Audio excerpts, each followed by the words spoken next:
आप देख रहे हैं आपका अपना सिटी चैनल।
हमारी 5 डेज की कैपेसिटी बिल्डिंग ट्रेनिंग है specially for the TGT science from all over the district.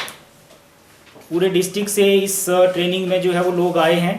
लगभग हर एक ब्लॉक से जो है वो कोई ना कोई टीचर यहाँ पे मुझे लगता आए हैं। इस तरह की लिस्ट हमने सर्कुलेट की थी और ये जैसा मैंने पहले भी आपको बताया है कि ये स्टार्स प्रोजेक्ट के तहत जो है वो ट्रेनिंग ऑर्गेनाइज की जा रही है। समग्र शिक्षा और स्टार्स के कोलैबोरेशन में ये ट्रेनिंग जो है वो हो रही है। आने वाले 5 दिनों में हम सभी जो है वो इस ट्रेनिंग को यहाँ पे अटेंड करने वाले हैं और जो मॉड्यूल है वो डे वाइज हम आप लोगों के साथ डिस्कस करते जाएंगे। हमारे जो आरपीज हैं मॉड्यूल पे वही बात करेंगे आप लोगों के साथ कि आने वाले 5 दिनों में हमने क्या करना है। बेसिकली हमारा ऑब्जेक्टिव यही है कि हमने अपनी कैपेसिटी को बिल्ड करना है। वैसे ये मैं नहीं कह सकता कि you people are not capable, you are well capable, already are well capable, but there remain some things related to our curriculum, related to our syllabus, I think which must be updated time to time, and we must have the knowledge of the different new methodologies which are being incorporated in our curriculum from time to time. And you know that this year the NEP, National Education Policy, you people have, if go through that document, then you will have the knowledge that what are the different recommendations given in that policy. So उसमें भी बहुत सारी चीज़ें हैं जो कि मुझे लगता है कि हमें पता होनी चाहिए NEP में क्या क्या चीज़ें हैं रिलेटेड टू सेकेंडरी एजुकेशन, क्योंकि उसमें बहुत सारे चैप्टर हैं। हमारा secondary education specially I think मुझे लगता है कि हम सभी को पढ़ना चाहिए कि सेकेंडरी एजुकेशन में क्या क्या प्रोविजंस हैं।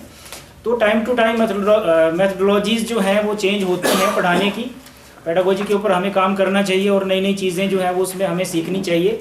और जब बात आती है साइंस की, जब बात आती है कि साइंस सब्जेक्ट है, तो फिर हमें और भी ज़्यादा जो है वो काम करने की ज़रूरत है।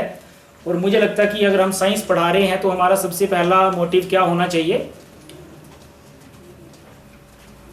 हमारा क्या मोटिव होना चाहिए, हम किस मोटिव को लेकर के साइंस पढ़ाते हैं बच्चों को। एक्टिविटी बेस्ड होनी चाहिए डेफिनेटली, बट कोई एक जनरल मोटिव तो हमारा होना कि हम साइंस पढ़ा रहे हैं। वैज्ञानिक दृष्टिकोण बिल्कुल एग्जैक्टली मैं यही सुनना चाह रहा था कि साइंस पढ़ाने का मतलब है कि we people have to develop the scientific attitude in the children, in the students. हमारा मेन तो साइंस पढ़ाने, जैसे मैं इंग्लिश पढ़ाता हूँ, मुझे पता है मैं इंग्लिश क्यों पढ़ाता हूँ। इंग्लिश इसलिए पढ़ाता हूँ ताकि बच्चों को इंग्लिश बोलना आ जाए, है ना। मेन तो हमारा जनरल ऑब्जेक्टिव यही है ना जी। अब इंग्लिश में अलग अलग चीज़ें पढ़ाते हैं, वो हमारा ऑब्जेक्टिव थोड़ी ना है। मतलब those are the you can say कि टेक्निक्स हैं through which we have to travel up to the destination. और डेस्टिनेशन इंग्लिश में ये है कि we have to make the people to use this language frequently और फ्लोली। तो ये हमारा इंग्लिश पढ़ाने का ऑब्जेक्टिव है। तो इसी तरह साइंस का ऑब्जेक्टिव है कि साइंटिफिक एटीट्यूड डेवलप करना है। वो अब कैसे करना है, जैसे सर ने कहा एक्टिविटीज़ के थ्रू करना है, प्रैक्टिकल वे में हम उनको चीज़ें करवाते हैं। तो ये चीज़ें करवाएंगे तो डेफिनेटली जो है वो हमारा साइंटिफिक एटीट्यूड बच्चों में डेवलप होगा और साइंस के प्रति वो इंटरेस्ट तभी लेंगे। तो इंटरेस्ट कैसे बनाना है बच्चों का साइंस के प्रति, ये मुझे लगता है कि मुझसे बेहतर आप सभी लोग जानते हैं, because I am not a science student. आधा हूँ आधा नहीं हूँ, तो मतलब इस तरह से नहीं कह सकता कि साइंस के बारे में मुझे कोई ज़्यादा इतना नॉलेज है, आप लोगों को बहुत ज़्यादा आता है। तो मेरा तो बस यही है कि हम 5 दिन के लिए यहाँ आए हैं, तो एक तो ये रहेगा कि हम पूरी तरह से 5 दिन जो है वो इस ट्रेनिंग को दे दें। अगर नहीं भी देंगे तो भी ले लेंगे हम आपके 5 दिन पूरी तरह से, क्योंकि अब 5 दिन जो है वो आपको फुली डिवोटेड होना पड़ेगा इस ट्रेनिंग में। उसमें किसी भी तरह का एक्सक्यूज़ जो है वो नहीं चलेगा कि कोई काम है या कोई ऐसा, मतलब आई थिंक मैं शुरू में इसलिए बोल दे रहा हूँ क्योंकि बीच में फिर मुझे खुद ऑकवर्ड लगेगा कि अगर कोई मेरे पास आ जाता है, या मेरे पास तो I am not authorise to, इस तरह के काम के लिए मैं ऑथोराइज ही नहीं हूँ। अगर आपको कोई ऐसी इमरजेंसी है you can directly contact to the principal और DPO। बट मुझे लगता है कि ये नौबत आनी नहीं चाहिए, क्योंकि हम 5 दिन निकाल के आए हैं तो हमें 5 दिन जो है वो पूरे यहाँ पे लगाने हैं, सीधी सी बात है। और हमारा जो ट्रेनिंग का शेड्यूल रहेगा, क्योंकि आज फर्स्ट डे था, बहुत सारी फॉर्मेलिटीज़ शुरू में आपने देखा होगा हमें करनी पड़ती हैं, तो इसलिए हमारा टाइम ज़्यादा हो गया। नेक्स्ट जो हमारा डे है उससे हम एग्जैक्ट जो है वो 10:30 पे हमारा सेशन स्टार्ट हो जाएगा। 10:30 पे सेशन स्टार्ट हो जाएगा। उससे पहले हमारी सारी जो एक्टिविटीज़ हैं जो हम आपको बताएंगे, जिसमें हो सकता है हम प्रेयर भी आप लोगों से यहाँ पे हम करवाएं, उसके बाद प्रीवियस डे की रिपोर्टिंग भी होगी। इस तरह की कुछ एक्टिविटीज़ रहने वाली हैं जो कि हमें we just have to complete those activities before 10:30 and after exact at 10:30 we will start the session. So you all are requested to be here exact at 10 AM sharp। 10 बजे हम यहाँ पे पहुँचे, और लास्ट में जो है वो हमारी कोशिश रहेगी कि हम, वैसे तो 10 to 5 जो है वो हमारा शेड्यूल है, और 5 से आगे भी जा सकता है, बट हम कोशिश करेंगे कि 5 के आगे नहीं जाने देंगे, 5 तक उसको रोकने की कोशिश करेंगे। तो 10 to 5 हमारा शेड्यूल है। बाकी डिपेंड करता है कि कौन सा सेशन चला हुआ है उस टाइम पे।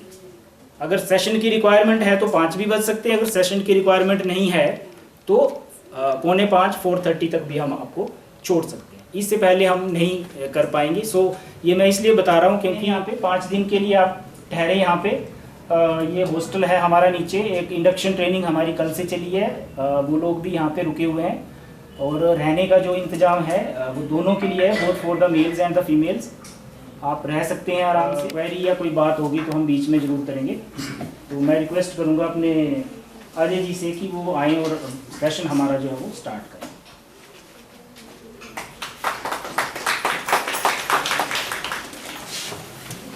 सर, जो हमारे सेकेंडरी टीचर जो ट्रेनिंग है उसके इंचार्ज है डाइट के, विभिन्न स्कूलों से लगभग जिला भर के स्कूल मैंने यहाँ पे देखे, यहाँ पे टीचर जो वो उपस्थित है, उन सबको मेरी ओर से नमस्कार।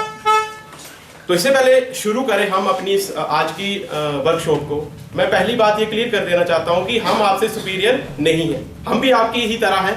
बस हमें एक अपॉर्चुनिटी मिली कि 5 दिन जाके हमने जो है वो स्टेट में जाके हमने कुछ सीखा, उसको हम आपके साथ शेयर करेंगे। और उस शेयर में हमारा बस इतना हाथ होगा कि हमने जो हमें वी आर जस्ट मैसेंजर, हम एक मैसेंजर है, आपके साथ उस चीज़ को यहाँ शेयर करेंगे। और सबसे जरूरी बात क्या है, साइंस है, सभी को पता है, तो हमें क्या चाहिए इसमें, 2 वे कम्युनिकेशन। हम यहाँ पे किसी को जो वो जज करने नहीं आए हैं, ना हम यहाँ पे किसी का जो वो क्वेश्चन आंसर लेके आएंगे, ना हम जो वो ये बोलेंगे कि ये करो। हमने क्या करना है, हमने यहाँ पे लगभग 60 ब्रेन्स बैठे हुए, अगर 60 दिमाग एक साथ काम करेंगे तो उस चीज को हम जब क्लासरूम में जो वो लेके जाएंगे तो हम एक बेहतर शिक्षक हो सकते हैं। और हम यहाँ पे, मैं ये नहीं बोल रहा हूँ कि आप बहुत महान और बेहतर शिक्षक हैं as comparison of me, but हम यहाँ पे जो वो जनरल डिस्कस करेंगे ताकि जो भी हमारे में लिमिटेशन है, क्योंकि कहीं ना कहीं कुछ ना कुछ कमियां सब में होती है, उन कमियों को हम यहाँ पे डिस्कस करेंगे। और उन कमियों को जो हमारे में कमियां होती है, आई थिंक वो कमियां हमारे स्टूडेंट में भी दिख जाती है कभी बार, वो भी हम डिस्कस करेंगे नेक्स्ट उसमें कि कौन कौन सी कमियां जो उजागर होती है बच्चों में। तो इसके बारे में मैं थोड़ा सा ब्रीफ कर दूं कि ये हमारी capacity building in service training for TGT medicals. ये पर्टिकुलर जो वो साइंस टीचर्स के लिए है 5 दिन की, और इसमें मैक्सिमम जो बात रहेगी वो सिर्फ साइंस की रहेगी। इसमें हम कोई और टॉपिक नहीं रहेगा हमारा, जिससे हम जो वो साइंस से आगे पीछे नहीं जाएंगे, साइंस में ही जो वो रहेंगे। जैसे सर ने बोला कि ये स्टार्स जो वर्ल्ड बैंक की सहायता से एक प्रोजेक्ट चला हुआ है, स्टार्स प्रोजेक्ट, 1.5-2 साल से मैं इसके साथ हूँ। पहले जब कोरोना काल था तो उस टाइम थ्रू वर्चुअल मीडियम हमने इसमें काम किया। एक दीक्षा ऐप थी, उसमें भी एक टीचर ट्रेनिंग के लिए एक जो वो मॉड्यूल बना था, उसमें भी हमने काम करने का हमें मौका मिला था। तो उसमें क्या है कि उसमें ये रखा गया है कि सबसे पहले अगर हमने कैपेसिटी बिल्डिंग करनी है, सबसे पहले हमने अपने स्टेट के रिजल्ट को अच्छा करना है, तो पहले हमने टीचर में जो वो कैपेसिटी बिल्डिंग करनी है। ऐसा नहीं है फिर मैं ये बात बोलूंगा कि हमारे में ऐसा नहीं है कि आप लोगों में कोई कैपेसिटी नहीं है, पर ये है कि जब हम डिस्कस करते हैं वर्कशॉप है हमारी, हम जो वो एक दूसरे के मतों को सुनेंगे, और मैं यही हमारी सबकी यही अपेक्षा रहेगी कि आप लोग जो वो ज्यादा से ज्यादा इसमें जो है वो पार्टिसिपेट करें और हमें बताएं कि इसमें और क्या बेहतर हो सकता है। अगर हम यहाँ पे कोई भी जो टॉपिक चला है, अगर यहाँ पे हो सकता है और इसमें बहुत ज्यादा पॉसिबिलिटी है कि कोई ऐसे टीचर होंगे वो हमें बता सकते हैं कि इस टॉपिक को हम इस बेहतर तरीके से भी पढ़ा सकते हैं, तो वो सबसे मोस्ट वेलकम उस चीज का है कि वो हमें यहाँ पे बताएं कि इस टॉपिक को और किस तरह से पढ़ाया जा सकता है। तो एक दूसरी बात आती है कि ये है क्यों, ये ट्रेनिंग रखी क्यों गई, कैपेसिटी बिल्डिंग ट्रेनिंग रखी क्यों गई। तो इसके लिए क्या हुआ, एक जो वो डाइट लेवल पे एक सर्वे किया गया और एक ऑनलाइन जो वो टीचर्स के लिए एक पहले जैसे एक लिंक आया था, उसमें ये देखा गया था कि कौन कौन से ऐसे टॉपिक्स हैं जो हमें क्लासरूम में जब हम जाते हैं तो हमें थोड़ी सी दिक्कत देते हैं। तो जब इसका एनालिसिस हुआ, जब उस डाटा को कलेक्ट किया गया और उसमें देखा गया, तो 70% टीचर्स का क्या कहना था कि जब हम फिजिक्स पढ़ाते हैं तो थोड़ा सा हमारा जो वो 21 की बजाय 19 हो जाता है। और इसमें कोई डाउट नहीं है, अगर मैं अपनी बात करूं, मैं टीजीटी मेडिकल हूं और फिजिक्स में मेरा हाथ भी क्या है, थोड़ा सा तंग है as comparison of bio and chemistry. इस चीज को हम जो वो, क्योंकि ये है इसमें, क्योंकि जब हम फिजिक्स को पढ़ाने लगते हैं तो थोड़ा सा एक माइंड में आता कि नहीं यार, इसमें कंसेप्ट उतनी क्लियरिटी से नहीं कर पाया मैं जितनी मैं केमिस्ट्री और बायो में कर पाया। और वही चीज हमारे बच्चों में मिलती है। जब बच्चे जो वो उस चीज को करते हैं तो बोलते हैं हाँ इसमें सर ये चीज समझ नहीं आई। जब हम उसको केमिस्ट्री का कोई टॉपिक पढ़ाएंगे, बायो का कोई टॉपिक पढ़ाएंगे, वो बोलेंगे यस ये टॉपिक जो है वो हमें बिल्कुल अच्छी तरह से समझ आ गए। लेकिन जब फिजिक्स में आता है तो कई बार ऐसे टॉपिक हमें भी बीच में फंस जाते हैं जिसमें हम जो है वो उसको अच्छे से नहीं कर पाते। फिर डाइट लेवल पे एक पहले मॉड्यूल बना कि कौन कौन से टॉपिक है जिनकी जरूरत है। उसके बाद स्टेट में जो वो उसमें एनालिसिस हुआ और 3-4 टॉपिक जो वो दिए गए। उन टॉपिक्स में सबसे पहले हमारी बायो में जो वो डबल सर्कुलेशन में थोड़ा सा जो वो बच्चों में और टीचर में कहीं कहीं जो वो देखा गया कि टीचर ने जो वो उसमें वो लगाया हुआ है कि नहीं डबल सर्कुलेशन में कई बार मेरे को प्रॉब्लम आती है। केमिस्ट्री में मेटलर्जी में उसमें बोला गया है कि मेटल का कंसेप्ट में जब हम आते हैं उसको कैसे एक्सट्रैक्ट किया जाता है, कैलकुलेशन क्या है, या इस तरह के जब हम टॉपिक को डिस्कस करते हैं तो उसमें भी हमें थोड़ी सी प्रॉब्लम जो है वो आती है। और जब सबसे ज्यादा जो 70 या 80% टीचर्स का क्या मानना था कि जब फिजिक्स में हम आते हैं तो थोड़ा सा हम जो है वो बैकफुट पे आ जाते हैं। तो फिजिक्स के टॉपिक इसमें रहेंगे हमारे motion and law of motion, जो हम यहाँ पे 5 दिन जो है वो डिटेल से डिस्कस करेंगे। उसके रिगार्डिंग हमारी बहुत सी एक्टिविटीज भी होंगी, उसको भी हम एक साथ जो है वो लेके जाएंगे। और साथ साथ इसमें सबसे जरूरी मैं एक बार फिर से आपके बोलता हूं कि हम यहाँ पे कोई जजमेंट या किसी को पढ़ाने नहीं आए हैं, हम यहाँ पे डिस्कस करेंगे। हम यहाँ पे डिस्कस करेंगे, जो भी उसका कंक्लूजन लिखेंगे। आज वैसे तो हमारे पास सबसे बड़ी बीइंग ए साइंस टीचर, मैं जब यहाँ पे बैठा था तो मैं सोच रहा था कि जब स्कूल में जाते हैं तब भी हमें प्रॉब्लम्स होती है, पता नहीं कितने चार्जेस होते हैं, वो कितनी जो है वो बच्चों को किस तरह से टैकल करना, कितने इंस्पायर के कितना और कितना काम सीएससी का हो, ऐसा वैसा। यहाँ पे भी जैसे यहाँ पे पहुंचे पहले दिन बोल दिया गया कि शट डाउन, और पहले दिन जो वो प्रॉब्लम जो वो क्रिएट होगी। तो इसके लिए हमारे पास जो पीपीटी तैयार की थी मैंने वो नहीं चल पाएगी। तो जितना भी होगा हम जो वो इसको 2 वे कम्युनिकेशन करेंगे। थोड़ा सा जो वो अब ऐसे ही करना पड़ेगा आज का दिन, क्योंकि 5 बजे तक जो वो शट डाउन है तो लाइट तो आएगी नहीं। तो बोलने का मतलब ये है कि उसमें हम जनरल डिस्कस करेंगे कि सबसे पहले हमारा जो मेन मोटिव है कैपेसिटी बिल्डिंग का, कि हम अपने जो क्लासरूम टीचिंग है उसको कैसे इफेक्टिव बना सकते हैं। हमारा मोटिव यही रहना चाहिए। जब भी हम स्कूल में जाते हैं हम यही सोचते हैं कि आज मैं जो वो एक टॉपिक पढ़ाने, मैं पीरियोडिक टेबल जो पढ़ाने क्लास में गया तो मेरे माइंड में यही होना चाहिए कि क्या मैं इस टॉपिक को बेहतर तरीके से कर पाऊंगा। जब मैंने इस टॉपिक को डिलीवर कर दिया बच्चों में, क्या उसके बाद मैंने जब खुद को एनालिसिस किया कि क्या, चलो बच्चों की तो बात की बात है, जो मैं बच्चों को डिलीवर करना चाहता था क्या मैं उस चीज पे पहुंच सका, क्या मैं उस चीज को जो बच्चों तक जो वो डिलीवर कर पाया हूं या नहीं कर पाया। तो इसके साथ मैं एक बार आपको यही बोलूंगा फिर से कि हम इसमें जो जनरल डिस्कस करेंगे, जो भी कंक्लूजन निकलेगा उसको यहाँ से लेके जाएंगे 5 दिन में, और उसको जो वो कोशिश करेंगे कि क्लासरूम में अप्लाई करें, ताकि जो साइंस जो हमारा एक सब्जेक्ट है, जो कि अभी मैडम ने बोला, सर ने बोला कि हमने साइंटिफिक टेम्परामेंट जो बच्चों में जो वो बनाना है, या हमने एक्टिविटी बेस्ड जो वो बच्चों को जो वो एजुकेशन देनी, उसको हम अच्छे से इफेक्टिव कर सके। ऐसा भी नहीं है कि हम लोग करवाते नहीं हैं।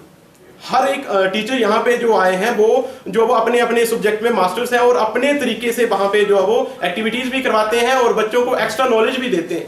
लेकिन यहाँ पे जब हम आएंगे तो हम, जैसे मैं हूँ, मैं अपने स्कूल में जो वो बच्चों को दे रहा हूँ, लेकिन जब मैं आप लोगों से सीख के जाऊंगा तो मेरी कैपेसिटी कितनी बन जाएगी। कैपेसिटी बिल्डिंग यही है कि हम यहाँ पे अगर 65 है या 70 है, तो वो 70s के जब हम सबके जो वो हमारे आइडियाज जो आएंगे, और उसको जब हम अपने स्कूल में लेके जाएंगे, तो मैं जब यहाँ से जाऊंगा तो मैं 1 नहीं जाऊंगा, मैं 70 बन के जाऊंगा।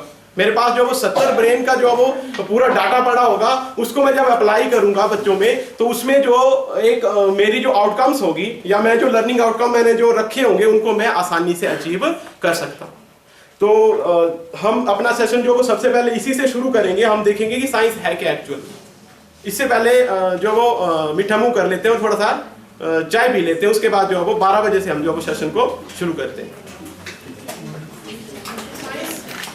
तो आपके मन में क्या आता है, आपके मन में क्या विचार आते हैं जब भी बोला जाता है कि साइंस या विज्ञान शब्द जब हमारे सामने आता है, तो आपके अकॉर्डिंग या आपके माइंड में सबसे पहले कौन सा वर्ड जो वो आता है, वो आप प्लीज अपने अपने जो व्यू शेयर करें हमारे साथ। साइंस मीन्स नॉलेज, नॉलेज, और to know, experimentation, knowledge, To learn something by observing. To learn something by Observation. Okay, observation, और मेकिंग लिविंग वे को इजी बनाने के लिए जो वो साइंस जो वो जरूरी है, और रिमूविंग द, चलो रुस्सो की तरफ हम जा रहे हैं अभी। Simple to complex. सर ने बोला कि सिंपल टू कॉम्प्लेक्स। साइंस क्या है, सिंपल से शुरू करना और कॉम्प्लेक्स पे जाना। और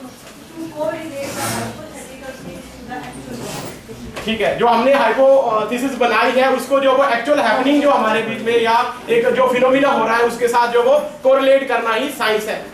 और साइंस इज एवरीथिंग। खत्म, बात ही खत्म होगी कि साइंस क्या है, साइंस इज एवरीथिंग। बहुत बढ़िया सर। साइंस जो वो सब कुछ है हमारे लिए। साइंस क्या है, सब कुछ है। Study of universe, study of universe, ब्रह्मांड की जो वो स्टडी को हम जो वो साइंस कह सकते हैं। टैबूज को ठीक है मिटाना। और animal, Talk about real facts. बिल्कुल। साइंस क्या है, रियल फैक्ट के ऊपर जो वो चलती है। तो हम इसमें जो वो किस बात पे करते हैं, हम जो वो बिल्कुल उसी चीज पे बात करेंगे जो बिल्कुल प्रमाणित है। हम जो वो अपने तुक्के पे इसमें जो वो नहीं चल सकते हैं। और जो लैटिन वर्ड से एक वर्ड से लिया है जिसका मतलब है साइडिया। एक लैटिन वर्ड है साइडिया, जिसका मतलब होता है टू नो और टू नोइंग। जिसका मतलब क्या है, किसी चीज को जानना या नॉलेज, ज्ञान, उसको हम क्या बोलते हैं, साइंस। उसमें ये हम क्या करते हैं, साइंस की जो डेफिनेशन अगर मैं आपके जो वो बीच में रखूं, तो साइंस की जो डेफिनेशन है वो है कि science a word taken from a Latin word which is scientia, which meaning knowledge और knowing. It is a effort to discover and increase human understanding that how the physical world is work.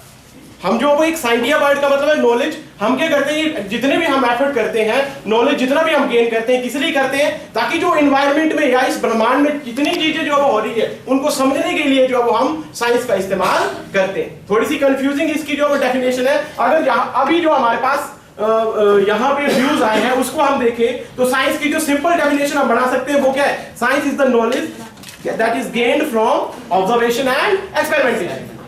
सबसे simple अगर मैं बात करूं, science क्या है, science वो है जो हम नॉलेज कहां से एक्वायर करते हैं, जो हमने ऑब्जर्व किया या जो हमने एक्सपेरिमेंट किया। ऑब्जर्व तो हम करेंगे, लेकिन ऑब्जर्वेशन पे हम जो वो साइंस को जो वो नहीं कर सकते। मैंने ऑब्जर्व किया कि ऐसा हुआ, तो क्या वो सच में सही है, तो उसके लिए मेरे को एक एक्सपेरिमेंट कंडक्ट करना पड़ेगा कि हाँ ये जो चीज है वो बिल्कुल सही है, मेरी जो ऑब्जर्वेशन है वो सही है। वो तभी होगी जब मैं उसको जो वो एक्सपेरिमेंट करूंगा। तो साइंस क्या है, ये नॉलेज है जो कि हम गेन करते हैं फ्रॉम ऑब्जर्वेशन और थ्रू एक्सपेरिमेंट। एक्सपेरिमेंटेशन और यूज किसके लिए करते हैं?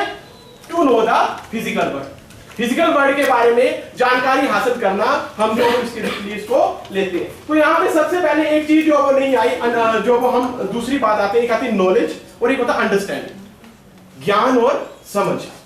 दोनों के बीच में क्या अंतर है? ज्ञान और समझ। हम इस चीज को थोड़ा सा जो वो आगे बढ़ाएंगे। थोड़ी सी मेरी राइटिंग जो बड़ी खराब है, पर आप जो वो हमारे पास पीपीटी नहीं है तो इसी पे चलाना पड़ेगा। हमारे पास दो वर्ड है, एक है ज्ञान और एक है समझ। इन दोनों में क्या डिफरेंस है? नॉलेज और अंडरस्टैंडिंग में क्या डिफरेंस? कैसे ये एक दूसरे को जो वो कोरिलेट है या दोनों डिफरेंस है, वो आपने थोड़ा सा मेरे को जो बताना है इसमें क्या डिफरेंस है। नॉलेज मल्टी हो सकती है बट अंडरस्टैंडिंग फैक्ट्स के ऊपर होगी, ऑब्जर्वेशन जो भी ठीक है। एक्सपेरिमेंट्स होंगे। हाँ जी ma'am. Knowledge verbally, understanding practically. Very good ma'am, बिल्कुल सही बात आई हमारे पास की नॉलेज जो हमारे पास वर्बली और अंडरस्टैंडिंग जो है ठीक है, प्रैक्टिकली। और कोई व्यू? अगर चलो हम बात करते हैं इसके ऊपर, ज्ञान क्या है? ज्ञान किसी विषय या किसी व्यक्ति के प्रति हमारी जागरूकता है। किसी भी विषय या किसी व्यक्ति के प्रति हमारी जागरूकता है। और ये किस पे डिपेंड करता है? ये ऐसे नहीं चलता, ये चलता है फैक्ट पे, ये चलता है इंफॉर्मेशन पे। ठीक है, तथ्य इसके लिए चाहिए, इसके लिए हमें इंफॉर्मेशन चाहिए और इसके लिए सबसे जरूरी हमारे लिए स्किल होनी चाहिए। ये हमारा क्या है? ज्ञान। ये किन चीजों पे निर्भर करता है? तीन चीजों पे जो वो ज्ञान निर्भर करता है। हमारी जागरूकता है जो डिपेंड करती है डायरेक्टली तथ्यों पे, या जो वो हमारी स्किल्स पे, या मेरी समझ कहलाएगी। मेरे अपने नॉलेज को मैं किस तरह से जो भी, देखो नॉलेज तो सबके पास है, वही बात आती है। मान लो अभी हम सभी बैठे हैं यहाँ पे, हमारे पास सब ऐसा कोई नहीं है जिसके पास नॉलेज नहीं है। सब जो है वो वेल क्वालिफाइड है, सभी जो है वो 10-10, 15-15 साल से कुछ जो वो टीचिंग करवा रहे हैं। तो इसका मतलब ये नहीं है कि उनके पास नॉलेज सबके पास है, लेकिन उस नॉलेज को हम कैसे जो वो इंप्लीमेंट करेंगे वो हमारी समझ पे डिपेंड करता है। एक उदाहरण से हम इसको समझने की कोशिश करेंगे, क्योंकि साइंस है, बिना उदाहरण के नहीं चलेगी। तो एक उदाहरण मान लेते हैं कि सबको पता है कि प्लास्टिक जो वो पर्यावरण के लिए क्या है? हानिकारक है। तो क्या हमें प्लास्टिक का इस्तेमाल करना चाहिए या फिर नहीं करना चाहिए, या हम कर रहे हैं तो कैसे करना है, इसको किस तरह से अप्लाई करना है, वो डिपेंड करता है हमारी समझ पे। हम इसको कैसे अप्लाई करेंगे, हम इसको कैसे यूज करेंगे, वो हमें डिपेंड करेगा, हमारी समझ पे डिपेंड करता है। एक और आपके बीच में मैं क्वेश्चन रखूंगा। मान लो अभी बारिश का सीजन है, हम हिमाचल से बाहर चले गए, क्योंकि हिमाचल में बहुत ज्यादा त्रासदी हो चुकी है, मैं नहीं चाहता हूँ। हिमाचल के बाद हम कहीं गए और वहां पे हम बाढ़ में फंस गए। किसमें फंस गए? बाढ़ में फंस गए। और हम देखते हैं कि वहां पे बाढ़ में एक कुछ बच्चे, औरतें और विकलांग और कुछ बड़े बुजुर्ग हैं, वो फंस गए हैं। आप सबसे पहले किसको बचाओगे? बच्चों को और विकलांग को? सबको। मैडम ने बोला सबसे पहले खुद को बचाएंगे, बाद में देखेंगे सब। जब खुद बचेंगे। ठीक है, लेकिन आपके पास एक परिस्थिति है मैम कि आप सेफ हैं, और आपके पास एक टास्क है कि आप उनमें से किसको बचाएंगे? विकलांग। नहीं, आपकी इच्छा है, वो आप कोई तो बात है। आप बेनिफिट मिलेगा। हाँ जी, बेनिफिट मिलेगा, वो बेनिफिट आएगा बच्चों को बचाएंगे। बच्चों को नहीं, बच्चों को ना, क्योंकि प्रायोरिटी बेसिस पे उतना वो नहीं होता। मतलब बोल रहे हैं कि यहाँ से हाउसिंग भी क्या है कि प्रायोरिटी बेसिस पे आप जिसको हम बचा सकते हैं उसको बचाएंगे और सबको जाने देंगे, है ना? यही आ रहा है। लेकिन अब यहाँ पे एक चीज और कर सकते हैं, क्यों हम सबको बचाने की कोशिश करें? जब हम एक को बचा सकते हैं तो हम चारों को क्यों नहीं बचा सकते? वो हमारे पास एक सिचुएशन है ना, मान लो अगर हमारे पास एक सिचुएशन है कि बचा सकते हैं, लेकिन ये हमारा जो है, चाहे बच्चा है चाहे बुजुर्ग है, लेकिन किस क्रम में हम उनको बचाएंगे वो हमारी समझ पे डिपेंड करेगा। उसको हम कैसे बचा रहे हैं? क्या हम सबसे पहले हम ये सोचेंगे कि ऐसे बुजुर्ग है, जी लिया इसको लास्ट में देखते हैं, सबसे पहले जो बच्चों को देखो एक माइंड है ना, वो चल सकता है, क्योंकि हमें रिस्क फैक्टर तो वहां पे रहेगा, लेकिन हम उस चीज को कैसे जो है वो आगे लेके जाएंगे वो डिपेंड करता है हमारी समझ में। समझ के बारे में जितना भी हमने डिस्कस किया, तो नॉलेज तो सबके पास है, लेकिन उसकी जो बात ये आती है कि साइंस जो वो अदर सब्जेक्ट से कैसे डिफर है। हम सभी साइंस पढ़ाते हैं, ठीक है, हम ये नहीं बोल सकते कि हम सुपीरियर है या जो वो और जो वो सुपीरियर है या वो इंफीरियर है। लेकिन कौन कौन से ऐसे फैक्टर है जो साइंस को अदर सब्जेक्ट से जो है वो डिफर करता है, साइंस टीचिंग जो है वो अदर सब्जेक्ट से कैसे डिफर है, हम इसको थोड़ा सा डिस्कस करें। तो आप अगर पार्टिसिपेट करेंगे तो मेरे लिए भी अच्छा होगा और आपके लिए भी अच्छा होगा। तो क्वेश्चन ये है हमारे पास कि साइंस जो है वो अदर सब्जेक्ट से कैसे डिफर है, कौन कौन से फैक्टर है जो साइंस को अदर सब्जेक्ट से डिफर करते हैं। ठीक है, पहला हमारे पास आ गया प्रैक्टिकल। साइंस नॉलेज जो वो प्रैक्टिकल है वो शायद वो और सब्जेक्ट में होगा पर मैक्सिमम सब्जेक्ट में वो चीज नहीं मिलेगी। हम कोई भी चीज अगर बच्चों को करवा रहे हैं, फॉर एग्जांपल हम जो वो केमिकल रिएक्शन ही करवा रहे हैं, हमने बोल दिया कि कॉपर सल्फेट है उसमें आयरन को सल्फेट में सच में एक नेल डाल के डालेंगे तो वो बोलेंगे सर देखो सच में रंग जो वो परिवर्तित हो चुका है। जो चीज जो है वो अन्य सब्जेक्टों में कहीं ना कहीं जो है वो लैक करती है, ऐसा नहीं कि सभी में करती है, लेकिन साइंस में जब हम उन चीज को प्रैक्टिकली जो किसी बच्चे को नॉलेज देंगे तो बच्चा उसको बड़ी जल्दी जो है वो गेन करता है। इसके बाद ठीक है, हम जो देखो जो साइंस है वो जितने भी फिनोमिना हो रहे हैं हम चल रहे हैं, इसमें भी हमारा मोशन है। पहली बात आगे मोशन है, मोशन का कौन सा लॉ इसमें अप्लाई होता है वो दूसरी बात आ गई। तो बोलने का मतलब क्या है, कोई भी ऐसी हमारी एक्टिविटी नहीं होगी डेली लाइफ में या हमारे क्लासरूम में कि जो कि साइंस से रिलेटेड ना। तो साइंस जो वो बिल्कुल हमें एक ऐसा नॉलेज देता है जो कि रियल लाइफ से जो रियल लाइफ सिचुएशन में अप्लाई होता है। लेकिन बात वहीं पे आ जाती है कि क्या हम इस चीज को सच में बच्चों तक डिलीवर करवाते, क्या हम सच में जो हमारे पास हम जितने भी सोर्सेस हमारे पास है, हमारे पास हम हमेशा क्या कहते हैं कि मेरे पास ये नहीं है, लैब नहीं है, वो नहीं है, सोल्यूशन नहीं है, क्या इसके बावजूद हम बच्चों में वो चीज इंप्लीमेंट कर पाते हैं, क्या उन वैल्यू को जो क्रिएट कर सकते हैं, क्या उसका एक साइंटिफिक एटीट्यूड बनाने का हम कार्य करते हैं। करंटली जो 9th क्लास है उसमें 96 स्टूडेंट्स हैं, ठीक है, 96 बच्चे जब हम पढ़ाते हैं तो हम क्या करते हैं, कई बार क्या हो जाता है कि सिचुएशन अंडर कंट्रोल ना रहे तो हम क्या बोलते हैं कि नहीं यार ये मेरा काम नहीं। फिर जब मैं पढ़ा रहा हूँ आगे के जो बेंचेस के बच्चे होंगे वो जो मेरे को रिजल्ट दे रहे हैं, वो मेरे को जो बता रहे हैं कि हाँ ये ठीक है, मेरे को उससे तसल्ली हुई कि मैंने इनको कुछ चीज करवाई, मैंने इनको एटॉमिक स्ट्रक्चर करवाया, बच्चों ने मेरे को बताया। लेकिन क्या मैं 95 स्टूडेंट को सबको देने में सक्षम हुआ या नहीं, या मैंने एफर्ट किए या नहीं। मेरे पास 35 मिनट थे, क्या मैंने उस टॉपिक को बच्चों तक पहुंचाने की कोशिश की। ठीक है, जो 10-15 बच्चे होते हैं वो हर स्कूल में हर क्लास में होंगे, जो कि स्कॉलर है वो समझेंगे हमारी बात को, वो रिजल्ट भी अच्छा देंगे क्या। लेकिन जो लास्ट बेंच में जो बिल्कुल पंगु छात्र जिसको हम बोलते हैं फीमेल माइंडेड, क्या वो उस चीज को जो वो ग्रहण कर पा रहा है। हम क्या बोलते हैं नहीं जी ये तो 8वीं तक फेल है, 9वीं में फेल है, 10वीं में। ये हमारी कमी, अपनी कमी बता रहा हूँ, इसने आगे इसको लिखना नहीं आता, मैं क्या करूँ। देखो हर बच्चे में जो वो एक वैल्यू होती है, अगर उसमें साइंटिफिक टेम्परामेंट हमने उजागर करना है तो उसमें कोई ना कोई 100% है कि कोई ना कोई वैल्यू उसमें जरूर होगी, कोई ना कोई ऐसा कैरेक्टर जरूर होगा जो वो आगे होगा। कुछ बच्चे जो एक्सपेरिमेंट में बड़ा इंटरेस्ट लेते, जब हम एक्सपेरिमेंट करते सबसे पहले वो आते, हालांकि जब वो लिखने लगते हैं तो उनको पता ही नहीं होता कि ऐसा भी हो सकता है। तो उस चीज में जो वो साइंस सबसे जरूरी क्या है, जब हम प्रैक्टिकली उस चीज को करवाएंगे बच्चों को तो बच्चे उस चीज को ज्यादा ग्रहण करेंगे, बच्चे उसमें ज्यादा नॉलेज लेंगे। तो ये जो चीज है मुख्य बिंदु है जो साइंस को अदर सब्जेक्ट से डिफर करता है। मैं ये नहीं बोल रहा, फिर से मैं एक बात बोल दूं कि हर विषय में प्रैक्टिकल होते हैं, सिर्फ साइंस ही नहीं और विषय भी जिसमें होते हैं, लेकिन यहाँ पे प्रैक्टिकली ही करवाना पड़ेगा। यहाँ पे हम जो भी चीज हम करवा रहे हैं बच्चों को, जब हम उसको जो वो रियल लाइफ सिचुएशन से रिक्रिएट जो उसको कोरिलेट करेंगे तो बच्चा ज्यादा समझेगा। और फैक्टर अंडरस्टैंडिंग इजीली दैट। अब यहाँ पे क्वेश्चन हो रहा है कि क्या साइंस को अन्य सब्जेक्टों की अपेक्षा अंडरस्टैंड करना आसान है या आसान नहीं। आसान है? मेरे स्टूडेंट्स के साथ अभी तक तो नहीं। ठीक है मैम ने अपना एक्सपीरियंस बताया कि जो मेरे स्टूडेंट्स हैं उनके साथ इतना आसान नहीं। मैं किसी पर्टिकुलर सब्जेक्ट का नाम नहीं लूंगा। आसान है? कोई भी बोल सकता अपने विचार, देखो खुल के हम यहाँ पे विचार रखेंगे 5 दिन तभी मजा आएगा। ठीक है, कुछ टॉपिक जो वो बच्चे समझ जाते हैं, कुछ टॉपिक जो वो नहीं समझ, या कुछ बच्चे जो वो फिर वही बात आ गई, कुछ बच्चे जो वो समझ रहे हैं, कुछ बच्चे नहीं समझ रहे। और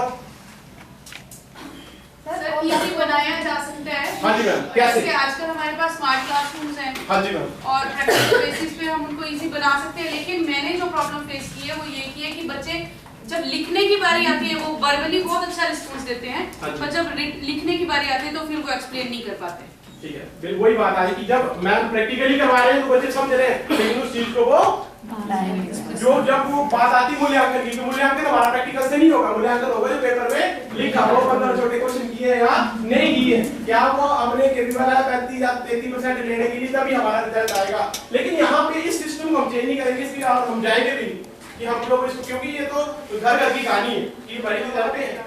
ये सबसे बड़ा क्वेश्चन है। हम ये मैं आपसे नहीं पूछ रहा हूँ, मैं खुद से पूछ रहा हूँ कि क्या जिसके लिए मेरे को वहां पे जो वो रखा गया है एज ए साइंस टीचर, क्या मैं बच्चों को वो चीज डिलीवर करवा पा रहा हूँ, या मैं एक टॉपिक में, एक सिंपल टॉपिक, कोई भी टॉपिक में 6th क्लास को पढ़ा रहा हूँ चाहे 10th क्लास को पढ़ा रहा हूँ, क्या बच्चे में कुछ ना कुछ परिवर्तन आ रहे हैं।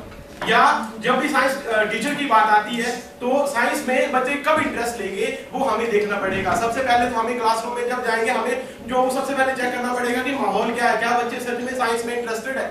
तो साइंस में कुछ ऐसे भी जो वो फैक्ट है या कुछ ऐसी भी चीजें जो बच्चों को बिल्कुल समझ नहीं आती है, जिसके लिए जो हमें भी एफर्ट करने पड़ते हैं, बच्चा उसको जो वो कैप्चर भी नहीं कर पाता, उसको हम किस प्रकार से जो वो बच्चों को लेके जाएंगे, ये सबसे बड़ा टास्क है। ये सबसे बड़ी समस्या है और सबसे बड़ी जो प्रॉब्लम जो हम फेस करते हैं, हम सभी फेस करते हैं। इस चीज को हमने जो वो अच्छा करना है, इस चीज को हमने ठीक करना है। और सर मेरे को ये लगता है कि जैसे हम साइंस पढ़ाते हैं तो हम हमेशा एग्जाम ओरिएंटेड ही हो जाते हैं, उसके मार्क्स आने चाहिए, हम उसको लाइफ टाइम के लिए प्रिपेयर नहीं करते। बिल्कुल, जब तक हम उसको लाइफ टाइम के लिए डेवलप नहीं करेंगे बच्चा जो वो सीख नहीं पाएगा। तो यहाँ पे भी दो कंडीशनें आती है। अगर हम उसको लाइफ टाइम के लिए यूज करेंगे तो वो 10वीं के पेपर में फेल हो जाएगा, अगर 10वीं के पेपर के लिए तैयार करेंगे तो वो लाइफ में। ये चीजें जो उस चीज को हमने लेके आना कि क्या करें हम बच्चों को कि बच्चा जो है वो एग्जाम में भी अच्छे नंबर ले और रियल लाइफ में भी उसको अप्लाई कर सके। यही तो साइंस है, इसी पे तो हमने जो टिक रहना, यही तो हमारा बेस है। जब तक हम इस चीज को जो बच्चों तक जो वो नहीं डिलीवर कर पाएंगे, हम जो वो इफेक्टिव टीचिंग नहीं कर पा पाएंगे। इसीलिए तो हम यहाँ पे कैपेसिटी बिल्डिंग की, देखो यहाँ पे मैं यही फिर से यही बात आपको बताऊंगा कि हम किसी को यहाँ पे जज या किसी को पढ़ाने नहीं आए। मैं ये नहीं बोलूंगा कि मैं पता नहीं क्या नॉलेज लेके आऊं, नहीं, मैं भी जैसा आपसे हो सकता हूं, मैं आपसे भी इंफीरियर हूं, इसमें कोई शक नहीं है। लेकिन क्या हम सभी मिलके क्यों ना एक एफर्ट करें कि अपनी जो साइंस टीचिंग है अपनी डिस्ट्रिक्ट में, एटलीस्ट अपने स्कूल में जो उस पर अप्लाई करें, ताकि बच्चों में जो वो साइंस के प्रति एक इंटरेस्ट पैदा हो। बच्चे जो वो सिर्फ इसके लिए आगे ना जाए कि जाते, मैक्सिमम केसेस में यही होता है। क्यों दूसरा बच्चा क्यों नहीं जाता? क्यों? क्योंकि उसको शायद हम वो चीज दे नहीं पाए उसको। जो एक टॉपर बच्चा था वो साइंस के प्रति जितना उसको समझ थी, उस समझ को हम उस बच्चे में नहीं दे पाए। दो ही चीजें यहाँ पे करेगी, एक हमारा ज्ञान और दूसरी समझ। क्या बच्चे में ज्ञान है?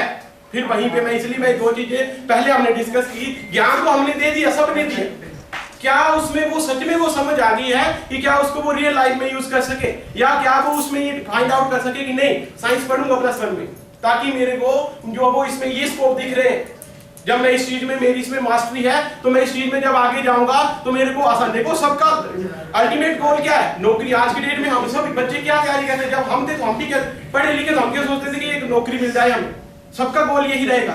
क्या हम ये बेस शुरू होता है बच्चे का लोअर क्लासेस से, या वहां से अगर हम उस समझ को बच्चे में इनकलकेट करेंगे तभी बच्चा जो है वो एक अच्छे तरीके से जो है वो कर पाएगा। इसके लिए हम किस चीज का इस्तेमाल कर सकते हैं? साइंटिफिक मेथड की यूज कर सकते हैं।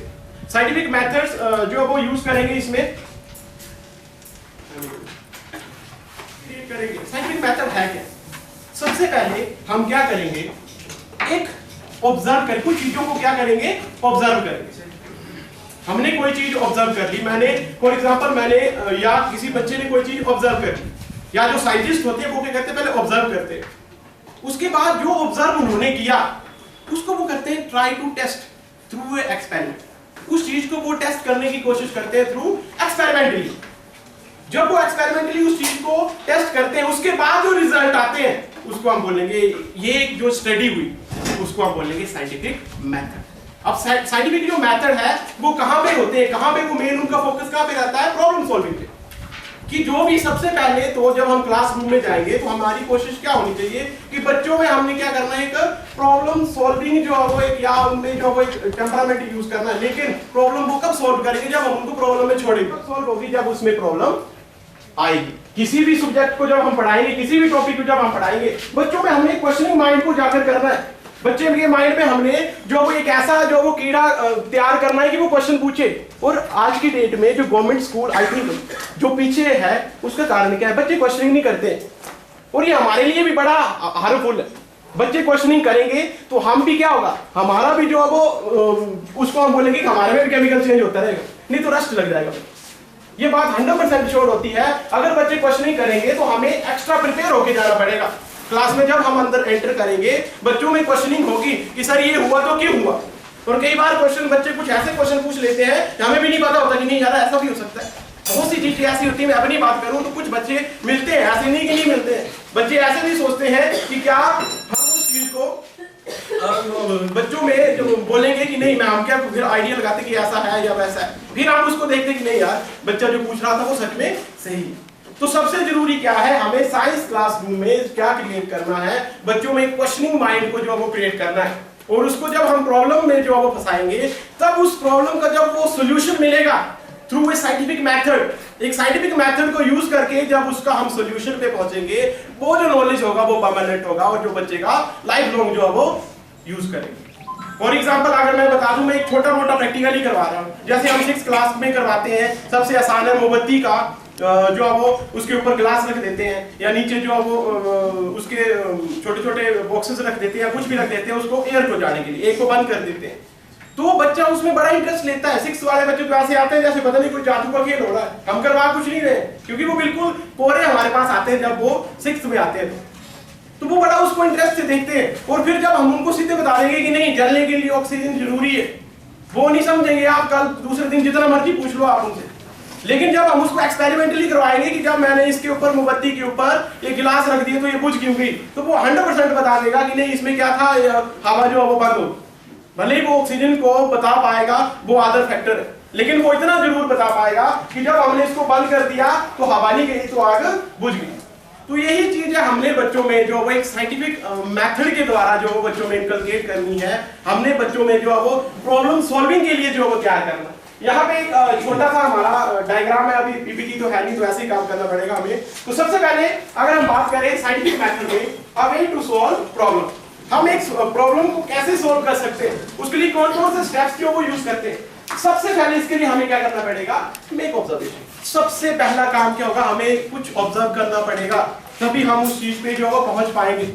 अगर हम ऑब्जर्वेशन करेंगे, हम अब अपनी बात कर रहा हूं, मैं यहाँ पे मान लो अपनी डेली लाइफ की बात कर रहा हूं। तो सबसे पहले मैंने मान लो कोई ऑब्जर्वेशन कर ली, उसके बाद क्या हुआ, develop an idea about what is happening और व्हाई इट इज हैपनिंग। मैं क्या एक आइडिया क्रिएट करूंगा कि यार ऑब्जर्व तो मैंने ये चीज की, पर ये हुई क्यों, किस वजह से ये चीज हुई। मैंने उस चीज का एक आइडिया क्रिएट कर लिया अपने माइंड में। फिर उसके बाद क्या करूंगा, think of experiment to test idea.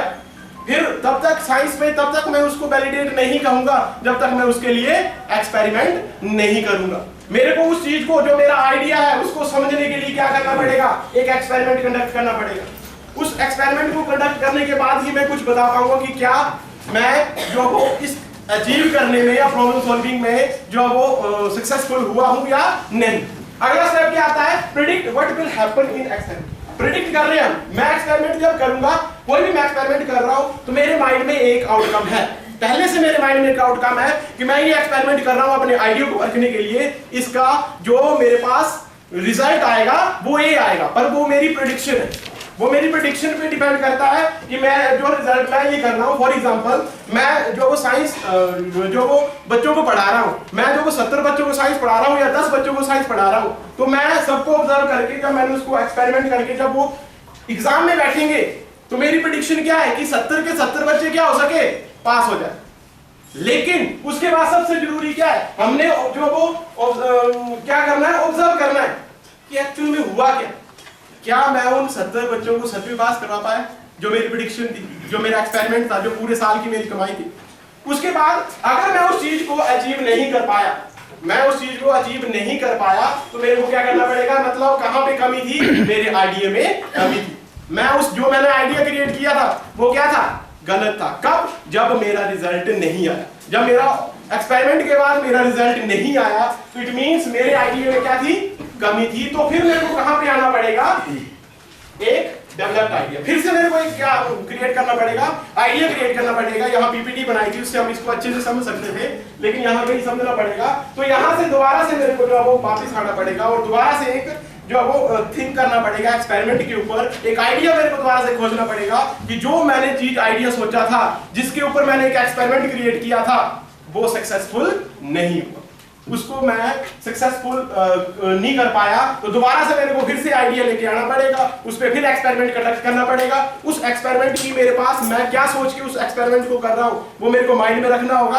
हाँ, अगर वही रिजल्ट में पाता हूँ तो मैं जो वो सक्सेसफुल हूँ। मेरा जो साइंटिफिक मेथड था एक प्रॉब्लम को सॉल्व करने के लिए, उसमें मैं अचीव कर पाया हूँ, मैं अपने गोल को अचीव कर पाया हूँ। अगर मैं उस चीज को जो मैं अचीव नहीं कर पाया, फिर से मेरे को मॉडिफाई करना पड़ेगा आइडिया। मान लो सभी जैसे हम लोग हैं, जब छुट्टी करके हम जो वो गए घर, तो हम जब किचन में गए तो हमने देखा कि सब कुछ बिखरा पड़ा हुआ है, बीबी माई की खिली हुई है, और सब कुछ जो वो बिखरा पड़ा है। दूध कहीं है, चाय पत्ती कहीं पे है, नमक कहीं पे है, और खिड़की जो लेडीज के लिए क्या प्रोविजन? लेडीज के लिए सोच लो कि हस्बैंड जो है वो घर आए गुस्से में और उन्होंने कर दिया होगा, ठीक है।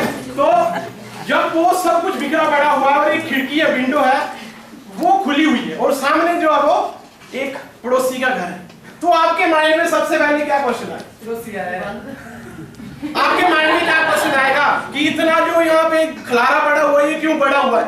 या तो चोरी हुई है। हाँ जी, बंदर आया। एक बात ये आ सकती है कि पक्का बंदर आया होगा इस खिड़की से। और मुझे तो लगेगा पड़ोसी आया सकते हैं, पर कंडीशन है घर में कोई नहीं है, कोई भी नहीं घर में, चोर हो गया। हाँ, हमारे माइंड में एक चीज ये भी आएगा, मैडम ने बोल दिया कि शायद पड़ोसी आया होगा और उसने हमारा दूध ले गया होगा, माइंड में हमारे में आएगा, या चाय पत्ती जो को वहां से ले गया होगा। और क्या सकता है हमारे माइंड में? इमरजेंसी हो सकती है कि सभी चले गए। हाँ, इमरजेंसी हो सकती, मतलब इमरजेंसी हो सकती है कि खलारा छोड़ के चले गए, खिड़की खोल के चले गए। हाँ, हो सकता है सर, कुछ भी हो सकता है, वही बात बोल रहा हूँ। देखो ये प्रेडिक्शन है, हम प्रेडिक्ट कर रहे हैं, हम इस चीज को प्रेडिक्ट कर रहे हैं कि वो जो घर में इतना ज्यादा हुआ, हमने एक सिचुएशन बनाई है, होगा नहीं होगा वो बात की बात है, हम ये बना रहे हैं। पर खिड़की जो है जल्दी में, ये मैडम ने बिल्कुल सही बोला, हो सकता है कि खिड़की जो है खुली रही हो और वहां पे हवा का झोंका आया और उसने उसको पूरा ही खोल दिया, ये भी पॉसिबिलिटी है। और हाँ जी मैम, बिल्कुल, अब जैसे सर ने बोला, मैम ने उसको पूरा कर दिया। बिल्कुल हो सकता है कि अगर कोई इमरजेंसी में या कोई ऐसे छोड़ के जाता है तो उसमें हो सकता है कि उनको जो वो इतना ज्यादा स्पाई का उनको ध्यान नहीं। और मतलब क्या हुआ, सबसे पहले हमने क्या किया, जब ये सिचुएशन हमारे पास आई तो हमने क्या क्रिएट की, एक इन्वेस्टिगेशन की हमने कि ऐसा हुआ तो कि ये दूध पहले यहाँ पे रखा था, नीचे क्यों गया?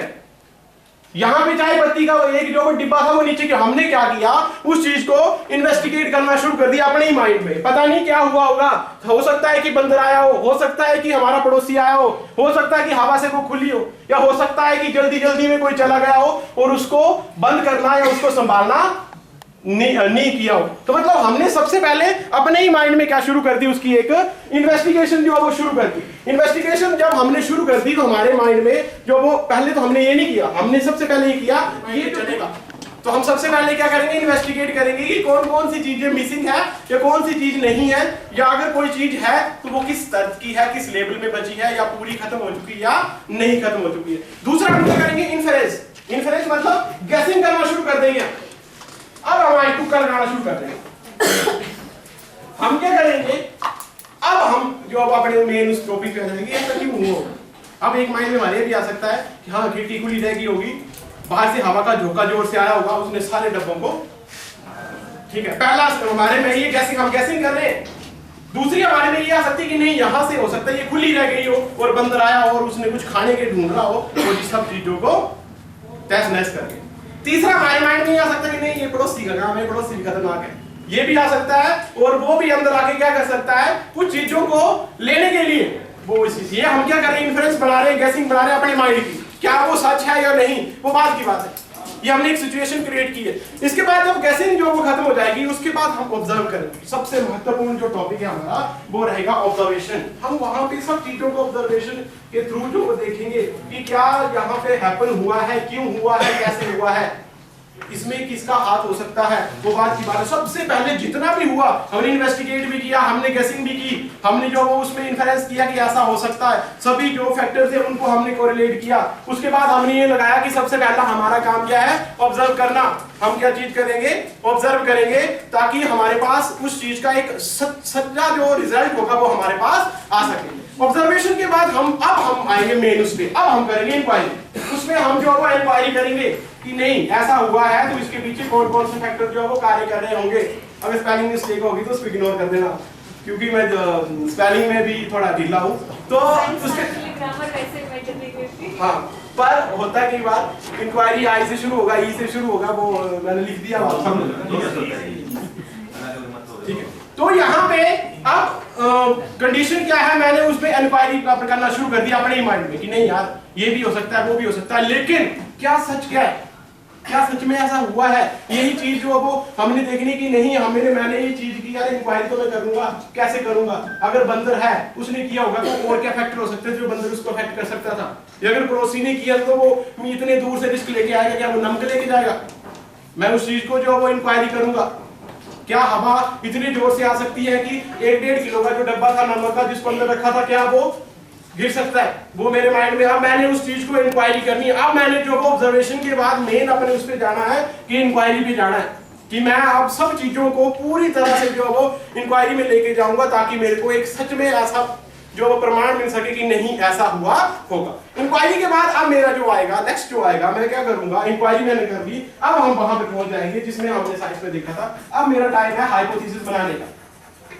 हाइपोथेसिस मतलब आधा टाइप का सच, जिसमें हम ये देखेंगे कि नहीं यार ये ऐसा ही होगा। अब मैं थोड़ा थोड़ा जो वो रिजल्ट की ओर जा रहा हूँ, रिजल्ट की ओर जा रहा हूँ कि नहीं, हाँ हाइपोथेसिस बनाऊंगा मैं कि ऐसा हुआ होगा या ऐसा हुआ होगा, या इसने किया या उसने किया, वो सब मेरे माइंड में चलेगा। कौन सा आइडिया मेरे को उन सिचुएशन के अकॉर्डिंग सही लगता है। हो सकता है कि मैं बंदर की ओर जा रहा हूँ, या हो सकता है मैं पड़ोसी की तरफ जा रहा हूँ, या हो सकता है मैं हवा की तरफ जा रहा हूँ, या हो सकता है कि जल्दबाजी में ऐसा हो गया होगा उसकी तरफ जा रहा हूँ। वो उस चीज को मैंने अपने माइंड में रखना है और मैंने हाइपोथेसिस तैयार करनी है। जैसे मेरी हाइपोथेसिस बन जाएगी, लेकिन जब तक हाइपोथेसिस साइंस में कोई काम नहीं है, हम हाइपोथेसिस पे साइंस में डिसीजन नहीं ले सकते हैं। हमें अब क्या करना पड़ेगा, हाइपोथेसिस के बाद उसको एक्सपेरिमेंट कंडक्ट करना पड़ेगा। वहीं पे पहुंच गए हम फिर से। हमने क्या करना है, यहाँ पे एक एक्सपेरिमेंट करना है ताकि हम कहां पे पहुंच सके, डिसीजन पे। हमने कहां पहुंचना है, हमारा जो मुख्य काम है वो एक डिसीजन लेना है, डिसीजन या जस्टिफिकेशन स्पाई करना उसकी कि ऐसा हुआ है। लेकिन वो मैं कब कर पाऊंगा, जब मैं उन तथ्यों को एक एक्सपेरिमेंटली एक सिचुएशन ऐसी क्रिएट करूंगा जिसके थ्रू मैं इसको बता सकता हूं। मैं तभी उसमें पहुंच जाऊंगा जब मैं उसको एक एक्सपेरिमेंट से देखूंगा। जब तक मैं उस एक्सपेरिमेंट को जो वो यहाँ पे कंडक्ट नहीं कर पाऊंगा, जो मैंने हाइपोथेसिस बनाई है उसका कोई मतलब नहीं बनता है। अगर हो सकता है जो मैंने हाइपोथेसिस बनाई थी वो मेरे एक्सपेरिमेंट के साथ फिट नहीं बैठी, फिर से मेरे को दोबारा शुरू करनी पड़ेगी इन्वेस्टिगेशन, फिर मेरे को दोबारा से आना पड़ेगा। उसके बाद ही मैं जस्टिफिकेशन दे पाऊंगा कि नहीं ऐसा हुआ होगा या ऐसा हुआ है। इस प्रकार की जो हमारी, अब हम जो सिचुएशन पे आते हैं तो हमने सिचुएशन क्रिएट की थी। इस प्रकार की जो हमारी लर्निंग है उसको बोलते हैं इंक्वायरी बेस्ड लर्निंग। सबसे महत्वपूर्ण जो हम इसमें लेंगे वो है हमारी इंक्वायरी बेस्ड लर्निंग। ये हमारा सबसे जो महत्वपूर्ण है साइंस में या किसी भी टॉपिक में हम लेते हैं। कौन सी हम जो वो किस ओर बढ़ रहे हैं, कहाँ जा रहे हैं, हम जा रहे हैं इंक्वायरी बेस्ड लर्निंग। सबसे महत्वपूर्ण जो कंसेप्ट है, ये जितना भी हमने काम किया ये चीज हमने बच्चों में इंकलकेट करनी है जब हम साइंस पढ़ाएंगे। ये सिचुएशन हमने क्रिएट करनी है, ऐसी सिचुएशन क्रिएट करेगी कि बच्चा उसको इन्वेस्टिगेट भी करे, बच्चा ऑब्जर्व भी करे, बच्चा उसमें जो इंक्वायरी करे उस टॉपिक में, बच्चा जो वो उसमें लास्ट में जो वो एक अपनी तरफ से हाइपोथेसिस बनाए, लेकिन उस हाइपोथेसिस को हमने एक्सपेरिमेंटली या तो जो वो सही करना है, चाहे उसका रिजल्ट कोई भी है। बच्चों की हाइपोथेसिस, बच्चे भी कई बार तो जब हम टॉपिक को जो वो डिलीवर करते हैं बच्चा कुछ भी सोच लेता है कि ऐसा होना है, ये होगा, वो होगा, लेकिन वो उसकी अपने माइंड की एक सोच है।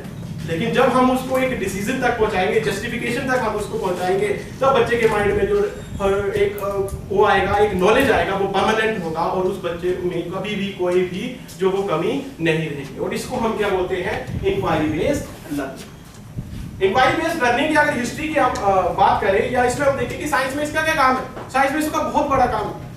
अगर मैं बात करूं फॉर एग्जांपल, हमारे न्यूटन थे, न्यूटन साहब ने गति के 3 नियम दिए, मोशन के लॉज दिए, तो क्या कभी हमने कोशिश की कि क्या सिर्फ न्यूटन का ही हाथ था? क्या ये जो 3 नियम दिए क्या न्यूटन ने दिए होंगे? अगर हम इसकी हिस्ट्री को देखें तो एरिस्टोटल से हम शुरू करेंगे तो 2000 साल तक काम किया, 2000 साल तक काम होता गया, उसके बाद ही जो वो गैलीलियो ने इतना काम किया, उसके बाद ही न्यूटन जो वो ये काम कर पाया। और जब न्यूटन ने इनको जो वो दिखाया कि हाँ 3 नियम है, तो उन्होंने क्या बोला कि मैं एक ऐसा इंसान हूं जो बड़े बड़े महान व्यक्तियों के जो वो कंधे में बैठ के बंदूक चला रहा हूं, क्योंकि मेरे पास जो पीछे से इतने जो वो तथ्य थे, उन चीजों को एक्सप्लोर किया। क्या हमने कभी उस चीज को जो वो समझा? क्या कभी हमने ये कोशिश की? ठीक है 9th में है 3 नियम पढ़ा दिए, पहला, दूसरा, तीसरा, लेकिन उन नियमों के पीछे एक्चुअल में कितना काम हुआ है, कितने वैज्ञानिकों ने, कितने साइंटिस्ट थे जिन्होंने इस पे काम किया, उसको हम जो वो समझना है, उसी को हमने जो बच्चों में भी क्रिएट करना है, ताकि बच्चा जो है वो एक बहुत बेहतर जो है वो परमानेंट नॉलेज जो है वो लेके जाए। इसके बाद अगर हम इंक्वायरी बेस्ड लर्निंग की बात करें तो इसको जो सबसे पहले 1960 में जो है वो शुरू किया गया था अमेरिका और रशिया, 2 कंट्रीज में। तो उसका सबसे ज्यादा जो इसमें श्रेय जाता है वो जॉन डिवाई को जाता है। उन्होंने इसको यूएसए में क्यों किया? यूएसए में उन्होंने क्या देखा तब कि जो शैक्षणिक जो आउटकम्स है वो उतनी अच्छी नहीं आ रही, तो उन्होंने इस चीज को जो वो डेवलप किया। इंक्वायरी बेस्ड जो लर्निंग है उसको 1960 में जो वो डेवलप किया। इंक्वायरी बेस्ड लर्निंग है क्या? अगर इसकी हम डेफिनेशन की बात करें तो inquiry based learning is a learning, it is active learning. एक ऐसी लर्निंग है, एक एक्टिव लर्निंग है जिसमें बच्चे में हम क्वेश्चनिंग माइंड को सेट करते हैं। अगर आप डेफिनेशन इसकी एग्जैक्टली लिखना चाहो तो मैं आपको लिखवा सकता हूं कि इंक्वायरी बेस्ड जो लर्निंग है एक एक्टिव लर्निंग है जो बच्चों में प्रश्न पूछने के लिए उत्साहित करती है। एक ऐसी लर्निंग है जिसमें बच्चे में जो प्रश्न पूछने की जो क्षमता है उसको जो है वो उत्साहित करती है। बच्चा ज्यादा से ज्यादा प्रश्न पूछेगा, बच्चा जो है वो ज्यादा जो है वो नॉलेज गेन करने के लिए हमें जो वो बार बार क्वेश्चनिंग करेगा, उसको हम क्या बोल देंगे? Inquiry based learning. और इसमें और क्या बच्चे में देखो, जब हम बच्चा जो वो इसको अपने शरीर में या उसमें अपनी चीजों को जो वो ग्रहण करेगा तो क्या होगा? बच्चे में जब एक क्वेश्चनिंग माइंड आ जाएगा तो उसमें बहुत सी चीजें डेवलप हो जाएगी, उसमें प्रॉब्लम सॉल्विंग की जो वो जो उसमें एक टेक्निक होगी वो आ जाएगी, उसमें साइंटिफिक टेम्परामेंट जो वो अपने आप आ जाएगा, उसकी जो स्किल्स है वो बढ़ जाएगी, उसका नॉलेज जो ऑटोमेटिकली फिर बढ़ जाएगा। तो इसलिए हमने क्या कोशिश करनी है, हमने अपनी क्लासरूम में इंक्वायरी बेस्ड लर्निंग को जो है वो लेके आना। ये इंक्वायरी बेस्ड लर्निंग जब तक जो वो हम अपनी क्लासेस में नहीं लेके आएंगे, हमारे जो स्टूडेंट्स हैं, हमारे जो बच्चे हैं, वो इस चीज को जो है वो अच्छे से ऑब्जर्व नहीं कर पाएंगे। ठीक है, इसके बाद हम अगर इसकी और बात करें, इंक्वायरी बेस्ड लर्निंग की और बात करें तो इसमें एक बच्चे का क्या रोल रहता है? आपके अकॉर्डिंग एक बच्चा जब इंक्वायरी बेस्ड लर्निंग है, ठीक है, उसमें हमने बता दिया कि एक एक्टिव लर्निंग है जिसमें बच्चा प्रश्न पूछता है, तो इसमें student what is the role of student in inquiry based learning? एक बच्चे का क्या रोल रहेगा, स्टूडेंट का क्या रोल रहेगा इसमें? जब इंक्वायरी बेस्ड लर्निंग हम करेंगे, ठीक है, हम अपनी तरफ से करवा रहे हैं, बच्चे में जो वो उस चीज को जो वो लेके आ रहे हैं ताकि वो प्रश्न पूछे। हमने जो अपनी क्लासरूम में जितनी भी हमने पढ़ाई शुरू की वो इंक्वायरी बेस्ड लर्निंग पे जो है वो शुरू की, पर हमने इसमें ये देखना है कि इसमें बच्चे में कौन कौन से चेंजेस आएंगे। और दूसरा ऑब्जर्व करना शुरू करो। बिल्कुल, एज ए ऑब्जर्वर बच्चा कैसे जो वो कार्य करेगा, ऑब्जर्वर, क्योंकि बच्चा ही नहीं करेगा तो हम क्या कर पाएंगे? बात वहीं पे आके खत्म हो जाती है। मैंने अपनी क्लास में जो वो इंक्वायरी बेस्ड लर्निंग को जो वो शुरू कर दिया, लेकिन बच्चा क्या है? वो ऑब्जर्वर है, उसने वो डेवलप करेगा स्किल्स, लेकिन हमारा काम क्या है? हमने वो माहौल उसमें क्रिएट करना है कि बच्चा सबसे पहले जो है वो ऑब्जर्व करने की क्षमता रख सके, बच्चा जो है वो चीजों को ऑब्जर्व कर सके। ठीक है, इसके बाद अगर हम इसमें और डिटेल में अगर हम जाएं तो दूसरा हमारा ये आता है कि ठीक है जो इन्वायरमेंट होगा उस पर क्या इफेक्ट पड़ेगा, जो क्लासरूम की जो हमारी एक होता है ना जिसको हम हमारा मुख्य मकसद क्या रहता है, जब भी हम घर से नहीं कर पा रहे वो तभी पॉसिबल होगा जब हमारी आउटकम सही होगी। लेकिन उसके लिए हमें वो माहौल क्रिएट करना पड़ेगा। हम जो चीज बच्चे को देना चाहते हैं अगर हम ही उस चीज को नहीं दे पाए तो वो चीज जो इफेक्टिव नहीं हो। तो इसके लिए अगर हम बात करें तो इसमें 5 क्वेश्चन जो वो हमारे माइंड में आते हैं जब हम इंक्वायरी बेस्ड लर्निंग की बात करते हैं। सबसे पहले व्हाट, क्या, सबसे पहले जो अगर मैं बात करूं इंक्वायरी बेस्ड लर्निंग में कितनी चीजें या कौन कौन सी चीजें हैं जो हमारे माइंड में तब आएगी। सबसे पहले आएगा व्हाट, दूसरा आएगा सो व्हाट, तीसरा हमारे में आएगा नाउ व्हाट, ठीक है, और चौथा और पांचवा तो हम कॉमन है जो हम हर बार करते हैं कि क्यों और कैसे, ठीक है। तो ये क्वेश्चन अगर माइंड में आ गए ना बच्चे के, ये 5 क्वेश्चन अगर हमने बच्चे में इनकलकेट कर पाए, इन चीजों को हम बच्चे जो इन चीजों को जो वो ग्रैस्प करना सीख जाएंगे तो हमारी जो इफेक्टिव टीचिंग है वो 100% आएगी। हमें जो हमारा जो सेशन था वो इसी पे चलता है कि हमने बच्चों में जो वो साइंटिफिक टेम्परामेंट अगर लेके ही आना है, जो हर एक साइंस टीचर का जो वो गोल रहता है जब भी वो घर से निकले या जब भी वो स्कूल को जाए या जब भी वो एक क्लासरूम में जाए, हमारे माइंड में यही होता है कि हमने बच्चे में साइंटिफिक टेम्परामेंट जो वो क्रिएट करना है। लेकिन उस साइंटिफिक टेम्परामेंट को क्रिएट करने के लिए हमें सबसे पहले वो सिचुएशन बच्चे को हमारे लिए आपके लिए आसान हो सकता है क्योंकि आप जो वो बहुत बड़े हो, आपने इसमें जो बहुत ज्यादा जो वो प्रैक्टिस की, आपने 20-20 25-25 साल दिए, आप आज भी कंटिन्यू इसमें लगे हो। लेकिन एक बच्चा जो 6th में आया है जिसको जो वो साइंस के बारे में कुछ भी नहीं पता है, उसके लिए साइंस पढ़ना इतना आसान नहीं है। अगर उसको हमने आसान बनाना है तो उसके लिए हमें क्या करना पड़ेगा, हमें जो है वो इस तरह की इंक्वायरी बेस्ड लर्निंग पे जो है वो ज्यादा फोकस करना पड़ेगा।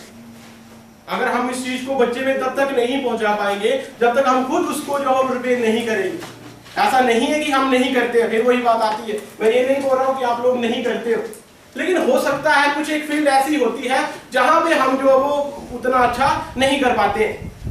कई फैक्टर हो सकते हैं, उसके फैक्टर ये हो सकते हैं कि घर से जो वो दिमाग खराब हो गया, कई बार ऐसा भी होता है। मैक्सिमम टीचर क्या करते हैं, हम क्या बोलते हैं कि घर की सिचुएशन को घर में छोड़ के आते हैं। लेकिन सबसे पहले क्या होता है जब पहला पीरियड है या 9:30 है या 10:30 है, जब भी हम पहली क्लास में जाते हैं तो सबसे पहले हम क्या ऑब्जर्व करते हैं क्लास में? सबसे पहले हम देखते हैं कि क्या सभी स्टूडेंट क्लास में पहुंच चुके हैं या नहीं पहुंचे। उसके बाद तो सर ही जाते क्लास में, मतलब कोई जाता बिल्कुल सबसे क्या बच्चा उस मूड में है कि वो उस चीज को वो बात पढ़ना चाहती है नहीं पढ़ना चाहती है। अगर पढ़ना चाहती है तो हमारे में और एनर्जी आएगी, अगर नहीं पढ़ना चाहती तब भी पढ़ाना पड़ेगा, वो बात अलग है, उसको हम जो वो यहाँ पे नहीं देखेंगे। लेकिन हमारे माइंड में जब हम क्लास में जाएंगे तो हम देखेंगे क्या क्लास में सच में मैं ये चीज सबसे जरूरी ऑब्जर्व करेंगे, क्या बच्चे सच में जो वो कुछ नया सीखने के लिए तैयार है भी या नहीं है, क्या मैं ऐसे ही आगे हूँ। इसके बाद क्या ऑब्जर्व करते हैं सर, अगर मूड नहीं है फिर क्या होगा, बनाना पड़ेगा तो अगर मूड नहीं है तो मूड भी बनाना पड़ेगा। चाइल्ड सेंटर्ड एजुकेशन है, हमने बच्चे को लेके चलना है, हमें मूड बनाना पड़ेगा उसका कि भाई पढ़ना ही है तो पढ़ना है। उस मूड को हम ऐसे कैसे क्रिएट करेंगे वो हमारी समझ है। नॉलेज तो हमारे पास है, जिसपे हमने शुरू किया था हम वहीं पे पहुंच जाएंगे। हमारे पास नॉलेज है, हम एक टॉपिक को डिलीवर करने जा रहे हैं, लेकिन बच्चों का मूड ही नहीं है। तो अब बच्चों का पहले तो हमने बच्चों को तैयार करना है कि भाई हमने ये साइंस का आज ये टॉपिक पढ़ना है या तेरे को पढ़ाना है, तो पहले भाई तू मूड में आ जा ताकि मैं जो पढ़ा रहा हूँ वो अच्छा हो सके, अदरवाइज क्या फायदा होगा। और क्या ऑब्जर्व करते हैं, 70 के 70 मेरे को व्यूज चाहिए एक सब, क्योंकि सब जाते हैं क्लास में। सबसे पहला ऐसा हो ही नहीं सकता कि पहला ही क्लास जो वो साइंस टीचर की ना हो, कहीं ना कहीं तो क्लास टीचर भी होते ही होते हैं 100%। और क्या ऑब्जर्व करते हैं मैम, बिल्कुल मैम बोल रहे हैं कि सबसे पहले जब मैं क्लास में जाते हैं तो जब हम आफ्टर ऑब्जर्वेशन मैम इसके बाद ठीक है, जैसे मैम ने बोल दिया कि सबसे पहले गए, बच्चों को देखा कि सभी हैं, हम कहाँ पहुंच चुके वहीं पे जाएंगे। हम इंक्वायरी बेस्ड लर्निंग की ही तरफ ही जा रहे हैं। हम इसमें सबसे पहले हमने क्या देखा कि क्या सभी बच्चे क्लास में हैं या नहीं। इन्वेस्टिगेशन टाइप की हो रही है ना यहाँ पे, क्या बच्चे हैं या नहीं है। दूसरा हमने क्या किया, मूड देखा उनका, ऑब्जर्व कर रहे हैं हम क्या बच्चे जो मैं पढ़ा रहा हूँ या मैं पढ़ाने जा रहा हूँ या जो कल मैंने पढ़ाया था क्या उसको दोबारा से कंटिन्यू करने के मूड में है या नहीं। फिर चलो कुछ थे कुछ नहीं थे, उनका मूड भी बना लिया हमने। उस मूड को बनाने के बाद हम क्या करेंगे, क्या कल जो मैंने पढ़ाया था क्या आज बच्चों में वो है या खत्म हो चुका है। तो हमने क्या कर दिया उसको, ठीक है, टॉपिक प्रीवियस नॉलेज ठीक है टेस्टिंग करेंगे, प्रीवियस नॉलेज टेस्टिंग करेंगे हम, ठीक है टेस्टिंग, ठीक है कि क्या नया ही टॉपिक पढ़ाने जा रहे हैं, नया ही टॉपिक जो है फॉर एग्जांपल हम उसको जो है वो फिजिकल और केमिकल चेंजेस पढ़ा रहे हैं या हम उसको कोशिका पढ़ा रहे हैं। सबसे पहले हम उसमें ये देखेंगे कि क्या उसके बारे में उसमें कुछ है, पीछे से कुछ जानता है वो, तो हम उसकी जो प्रीवियस नॉलेज टेस्टिंग करेंगे और इंटरेस्ट पैदा करेंगे। बिल्कुल, फिर हम वो उसी में आ गया कि हम उनमें बच्चे में इंटरेस्ट क्रिएट करना पड़ेगा। देखो आप मूड बनाना तो इंटरेस्ट क्रिएट करना पड़ेगा, फिर बच्चा ऐसे नहीं करेगा। अब देखो जब उनको बोला जाए कि जाओ ग्राउंड में जाओ और वहां पे कबड्डी खेलो या खो खो खेलो, आराम से जाएंगे, क्यों? क्योंकि वहां पे इंटरेस्ट है, वहां पे इंटरेस्ट है उनका। हो सकता है कि हम उस इंटरेस्ट को क्लासरूम में क्रिएट नहीं कर पाए हैं। अगर हम इस बात पे दोबारा से आए कि कुछ बच्चे क्लास में जो वो बहुत अच्छे हैं और कुछ बच्चे नहीं पढ़ रहे हैं, वो जो नहीं पढ़ रहे हैं जो लास्ट बेंचेस है उनको देखो कबड्डी में मेडल लेके आ रहे हैं, बैडमिंटन में वही पार्टिसिपेट कर रहे हैं, 100 मीटर में वो आ रहे हैं, तो क्या हम बोल सकते हैं कि वो बच्चे जो है वो उन बच्चों के लेवल के नहीं है? क्या बोल सकते हैं? क्या वो उन दोनों के बच्चों में डिफर है या नहीं है? जैसे एक बच्चा है या नहीं है? बिल्कुल, और सर बोलते नहीं है, और कोई ऐसा जो बोलता है कि हाँ है, उसको साइंस में भी लगाया जाए उस बच्चे का जो स्पोर्ट्स में, क्या हो नहीं सकता है?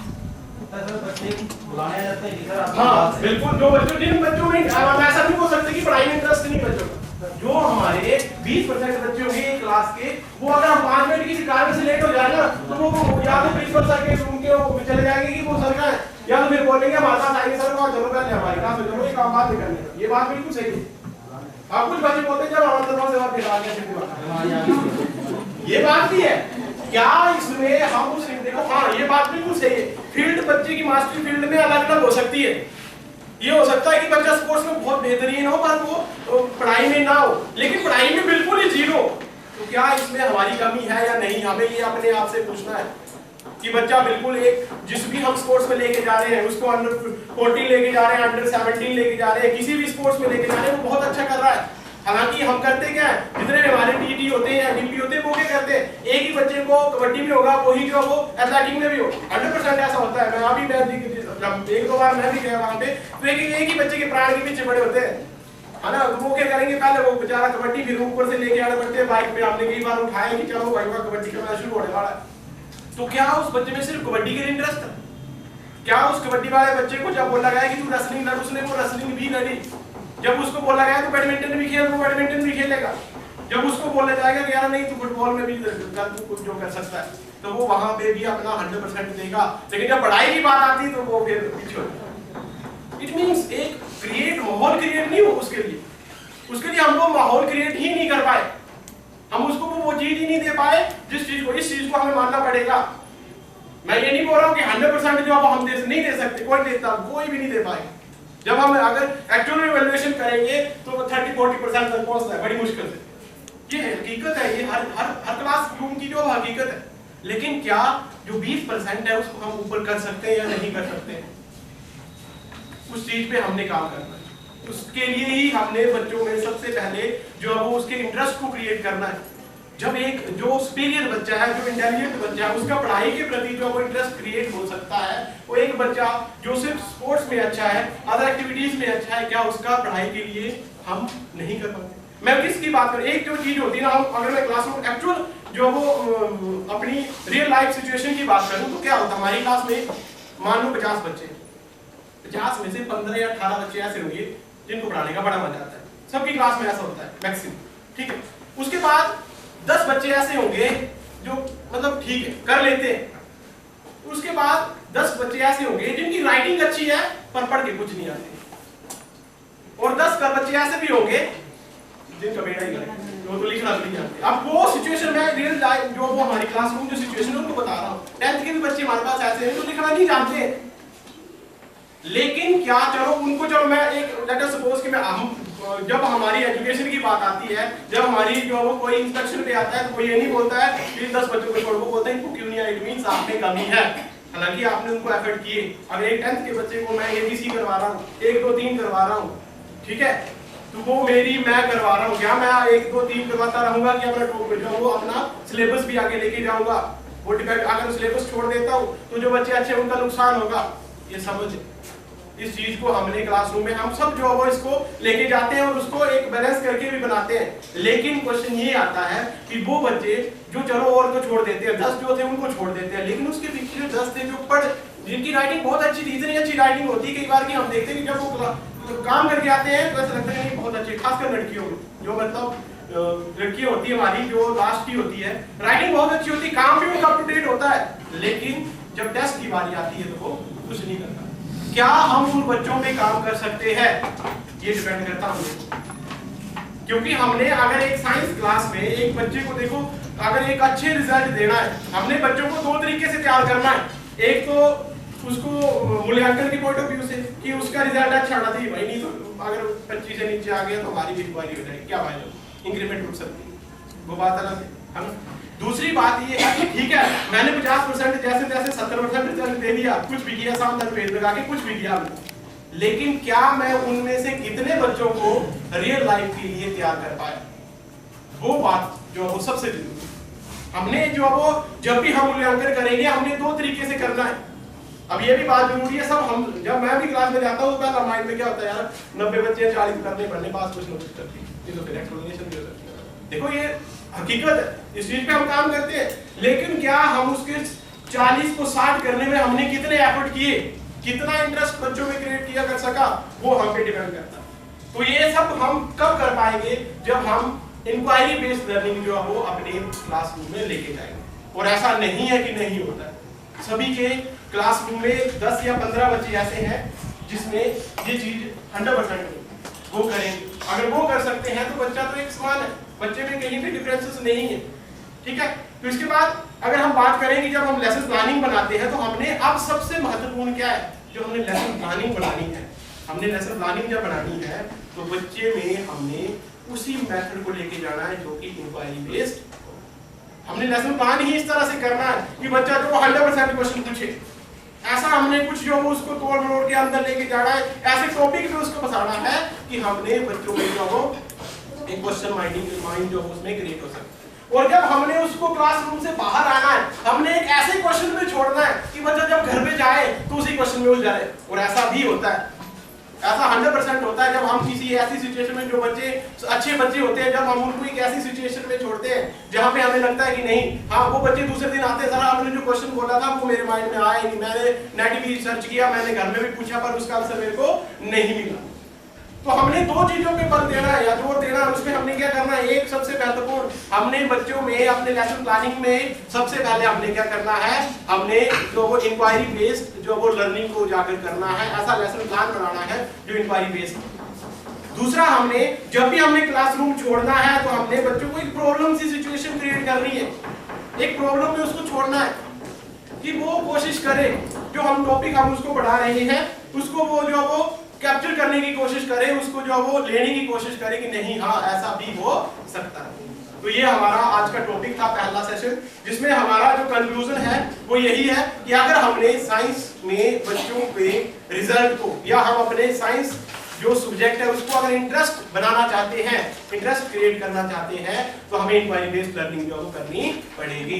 अभी हम अगर इंक्वायरी बेस्ड लर्निंग होगी, जो भी हमने पहले हमने पूछा था जब हमने शुरू किया था कि व्हाट इज साइंस, तो नॉलेज आया था, अंडरस्टैंडिंग आई थी, रियल लाइफ सिचुएशन आई थी, जो बहुत सी चीज आई थी कि एक ऐसा जिसमें हम फिजिकल वर्ल्ड को समझते हैं, और एक चीज ये भी आई थी कि साइंस इज एवरीथिंग। तो वो चीज कब होगी, जब हम जो वो इंक्वायरी बेस्ड लर्निंग करेंगे। तो इसको हमने यहाँ से जब भी हम लोग जाएंगे या जब भी हम यहाँ से जब क्लासरूम में जाएंगे तो हमारे में इतना सा चेंज जरूर आना चाहिए। जब हम 5 दिन यहाँ पे आए तो हमारे में इतना चेंज जरूर आना चाहिए कि एक बार हम कोशिश करें कि हाँ क्या ऐसा हो सकता है या नहीं हो सकता।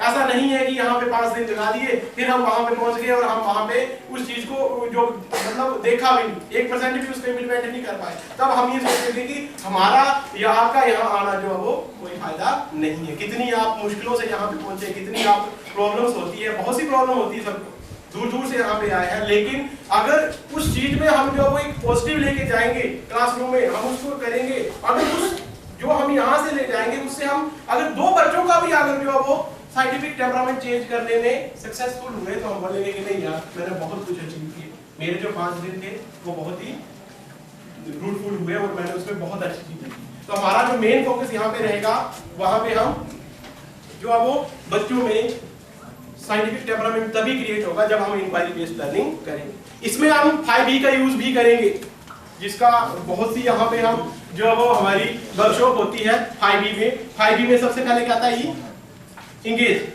5E पहला क्या आता है,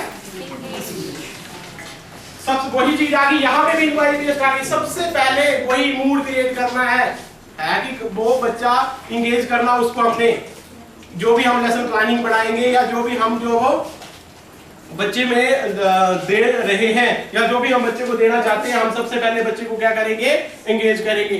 किसी टॉपिक के बारे में इसके लिए हम कुछ भी कर सकते हैं, हम अपने लिए पजल बना सकते हैं उसको या वीडियो दिखा सकते हैं, वो हमारे माइंड में उतना तो हमारे पास बहुत कुछ है, हम उस बच्चे को कैसे एंगेज करेंगे। तो पहले ई में क्या आता है हमारा, एंगेज। दूसरे में आता है हमारा एक्सप्लोर। दूसरा आएगा हमारा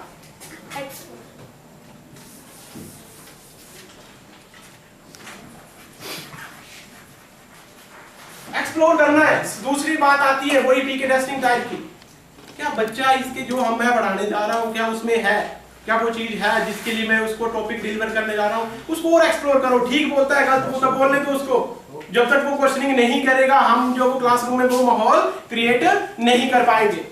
तो इसके लिए भी हमारे बहुत से टूल्स हैं, उसके लिए हम जो क्वेश्चनिंग कर सकते हैं, पजल्स जो वो बना सकते हैं, बच्चे के माइंड में जो वो जितनी भी चीजें उसको पूरा एक्सप्लोर कर देना है ताकि बच्चा ज्यादा से ज्यादा उस चीज को जो वो समझ सके। तीसरा क्या आता है, तीसरा आएगा हमारा एक्सप्लेन। अब ये आता है हमारा तीसरा जो रहेगा, इसमें अपने एक्सप्लेन करना चाहिए, जो बच्चे ने समझी है, हमने एंगेज किया था या जो बच्चे में था, अब हमने उसमें जो वो पूरा घुल के उसको सब कुछ जो वो एक्सप्लेन करना है कि ऐसा क्यों हुआ होगा, ऐसा हुआ तो इसलिए हुआ, इसकी एक्सप्लेनेशन नहीं है, पूरी हम उसको एक्सप्लेनेशन देते हैं। जिसके लिए हम आजकल बहुत से टूल है हमारे पास, जैसे मैम ने बोला कि स्मार्ट क्लास है, पहले एक आया था, उसके लिए भी हम एक्सप्लेनेशन के लिए किसी भी चीज का इस्तेमाल कर सकते हैं, हम खुद जो है वो एक बेहतर सबसे बेहतर एक्सप्लेनेशन दे सकते हैं। और चौथा क्या आएगा हमारा, इलैबोरेट।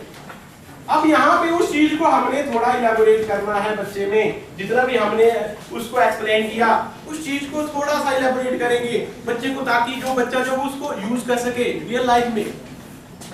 रियल लाइफ में जब तक वो यूज नहीं कर पाएगा, जितना हमने दे दिया, हमने बच्चे में जो उसको पूरा इलैबोरेट करके जो वो बताना है, उसको हमने जो पूरा उसमें जितना भी उसमें नॉलेज है या उस नॉलेज के बाद उसमें क्या चेंजेस आए, जब वो उसने एंगेज किया था हमने उसको या उसने हाइपोथेसिस बनाई थी, हमने उसको जो एक्सप्लेन भी कर दिया, तो क्या उसके नॉलेज में पहले और अब परिवर्तन आया है क्या, एक्सप्लेनेशन के बाद उस चीज को हमने इलैबोरेट करना है। और लास्ट में हमारा टूल क्या रहता है, सबसे महत्वपूर्ण इवैल्यूएशन। अब इवैल्यूएट करना है, उसके तरीके हमारे पास अपने होते हैं, किसी भी टॉपिक को लेके हम जो वो क्वेश्चन भी पूछ सकते हैं, हम बीच से भी पूछ सकते हैं, हम क्विज भी बना सकते हैं, ये हमारे अपने भी डिपेंड करता है कि हमने बच्चे को कैसे जो वो इवैल्यूएट करना। तो ये 5 ई जब हम इनको यूज करते हैं अपने डेली लाइफ पे या फिर अपनी लेसन प्लानिंग में, सभी करते हैं, क्योंकि इसमें तो बहुत ज्यादा है, इसलिए मैंने इसको ज्यादा नहीं लिया, क्योंकि इसमें तो हम बहुत सी वर्कशॉप पहले भी हुई है, कैसे करेंगे क्या करवाएंगे, लेकिन इन 5E का यूज हमने अपने जो वो क्लासरूम में भी करना है। इसी के बेसिस पे, इसी के बेस पे अगर हम मैं फिर से उसी पे बात पे आऊंगा कि इंक्वायरी बेस्ड लर्निंग है तो वो इस पे भी डिपेंड करेगी, ये सब चीजें उसमें आ रही है, चाहे आप उसको इंगेज करो, चाहे आप एक्सप्लोर करो, चाहे आप एक्सप्लेन करो, इलैबोरेट करो या इवैल्यूएट करो, सब चीजें जो वो आपकी किस में आएगी, इंक्वायरी बेस्ड लर्निंग, सब उसके पार्ट्स है। जब तक हम बच्चे में जो वो एक सिचुएशन क्रिएट नहीं करेंगे, ये चीजें तब तक कोई मतलब नहीं रखती है। तो हमने जो वो बच्चों में एक सिचुएशन क्रिएट करनी है, उसके बाद ही हम इस चीज को बच्चे में सही रूप से कर पाएंगे। तो ये हमारा पहला टॉपिक था, जो हमारा बेस था, जनरल टॉपिक था साइंस के, कि हम क्या करते हैं। तो इसका जो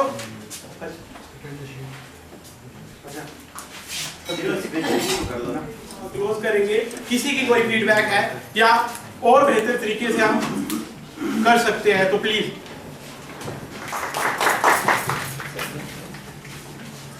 अब हम 2 बजे से शुरू करेंगे नेक्स्ट सेशन, ठीक है? तब लंच कर लेते हैं।